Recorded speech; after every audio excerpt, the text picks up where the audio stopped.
Hi, my name is Cindy Jardine. I'm with the School of Public Health at the University of Alberta. And I'm Michelle Driedger, and I'm in the Department of Community Health Sciences at the University of Manitoba. And we are two of Canada's leading risk communication researchers. What we're going to be presenting today is the results from a systematic review of the literature on how to best communicate the uncertainty associated with health risk information. This is research that was funded by the Canadian Institutes of Health Research, both through a knowledge synthesis grant and through a meetings planning and dissemination grant. Our third myth is that admitting uncertainty undermines credibility of the agency doing the health risk communication. In fact, we know that in this case, honesty really does matter. We do recognize that there are different demands for certainty depending on the different circumstances. However, when people start demanding yes or no answers in any kind of discussion of a risk, we also know that it probably signals that there is some other underlying value that has not been properly understood. In this case, it's really important that we stop and listen to our audience, because continuing to argue based on just the facts is only going to make the situation worse. Taking the time to listen, understand what might be truly wrong, and then to start addressing that issue will almost certainly make the communication go more smoothly. We also need to realize that not talking about uncertainty is almost always seen by the public as withholding information. And withholding information does terrible things to the trust and credibility of the people who are communicating. Finally, we need to realize that not saying doesn't mean that people don't already know. Hiding uncertainty doesn't mean that people can't become aware of that information through the multiple other information channels available to them, primarily through the multiple sources of online media information that we have. It's really important to be upfront with what you don't know. So our take-home message from looking at this particular myth is that honesty is important, and that not talking about information is almost always seen as withholding information. So it's important to get out whatever it is you're trying to communicate as appropriate over the course of the process. The fourth myth that we would like to address is that information should be withheld until there's reasonable certainty. But the reality is timing does matter. Not only does it invariably get out, but what happens at the beginning of a particular issue really establishes the way in which people will often think about that situation. In the risk world, this is referred to as the heuristic. It's very important to say early what you know as well as what you don't know. People tend to be much more accepting of evolving information. In the risk literature, there is a hypothesis regarding timing.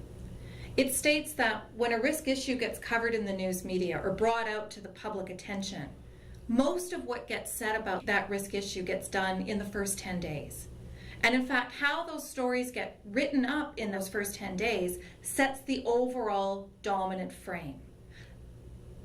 Once that frame gets set within that 10-day period, any new information that comes forward is unlikely to be incorporated into how a public makes sense of that issue unless it actually fits within that dominant frame. So we set out to actually test that from an empirical level. We had the opportunity with two national media data sets, both involving the Globe and Mail, but for two different risk issues.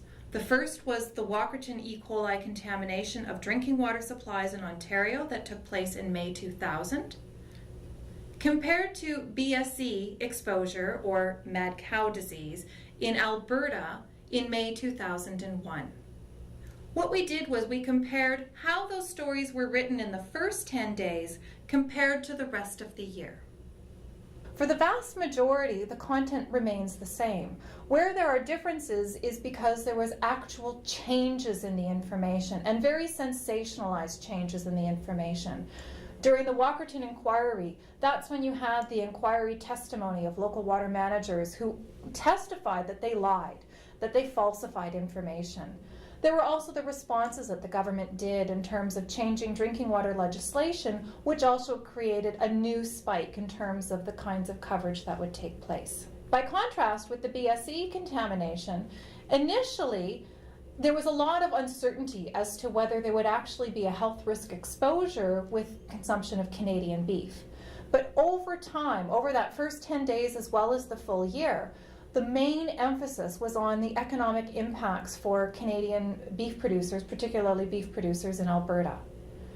And much to the positive strength in terms of how the government was handling the situation, you actually see over this time period a substantial decrease in terms of the health risk frame, and actually looking at it very much so from what was the reality of the situation, in that nobody actually was exposed. Nobody had any kind of consequence to exposure of consuming Alberta beef. Well, it's not only important to be talking about things and not to be seen as withholding information, but timing is everything. If you get your message out first, then you will be able to establish framing and the heuristics by which all of this information will be understood in subsequent news reports and media releases. So, don't withhold information, and make sure that you are out there at the beginning and have that information released early.